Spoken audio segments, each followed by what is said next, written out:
സമൂഹത്തിനോട് എന്താണ് പറയാനുള്ളത്? സമൂഹത്തിനോട് ഇപ്പോൾ ഞാനൊരു മദ്യപാനിയായി ഇങ്ങനെ നശിച്ചു പോയ എൻ്റെ കാഴ്ചപ്പാട് വെച്ച് പറയുകയാണെങ്കിൽ, മദ്യപാനം ആയാലും ശരി, മറ്റ് ലഹരി വസ്തുക്കളായാലും ശരി, അത് ഉപയോഗിക്കരുത്.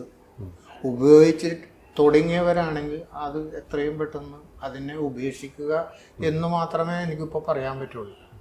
കാരണം എൻ്റെ കാഴ്ചപ്പാടായിരിക്കണമെന്നില്ല മറ്റുള്ളവരോട്. നമ്മളിപ്പോൾ പറഞ്ഞാൽ തന്നെ ഏത് രീതിയിൽ അതിനെ മുഖവിലക്കെടുക്കും എന്നുള്ളത് അറിയില്ല. പക്ഷെ താങ്കളുടെ അഭിപ്രായം ഇതാണ്? എൻ്റെ അഭിപ്രായം ഇതാണ്. കാരണം ഞാൻ അതിൻ്റെ അനുഭവസ്ഥനാണ്. കാരണം ഇതിൽ നിന്ന് ഞാൻ ഇപ്പം നമ്മളിവിടെ ഇതുവരെ പ്രതിപാദിച്ചത് മദ്യം എന്ന് മാത്രമുള്ളൊരു വിഷയമാണ് എടുത്തെങ്കിൽ, ലഹരിയായിട്ട് ഇന്നത്തെ മാർക്കറ്റിൽ കിട്ടുന്ന സിന്തറ്റിക് ഡ്രഗ്സ് ഒഴിച്ചാൽ അന്ന് അവൈലബിൾ ആയിരുന്ന ആ കാലഘട്ടത്തിൽ, എൻ്റെ ഒരു 11-12 വർഷങ്ങൾക്ക് മുന്നേ ഈ മാർക്കറ്റിൽ എന്ത് സുലഭമായിരുന്നു.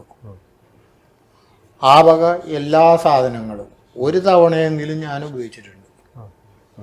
അപ്പം അത് ഉപയോഗിച്ച ആ സാധനങ്ങളുടെ എല്ലാത്തിൻ്റെയും അതിൽ നിന്ന് എനിക്ക് കിട്ടിയിട്ടുള്ള ലഹരി എന്താണോ, അല്ലെങ്കിൽ എൻ്റെ ശരീരത്തിനോ മനസ്സിനോ ഏൽപ്പിച്ചിട്ടുള്ള മുറിവുകൾ എന്താണോ, ഇതെല്ലാം ഞാൻ അനുഭവസ്ഥനാണ്.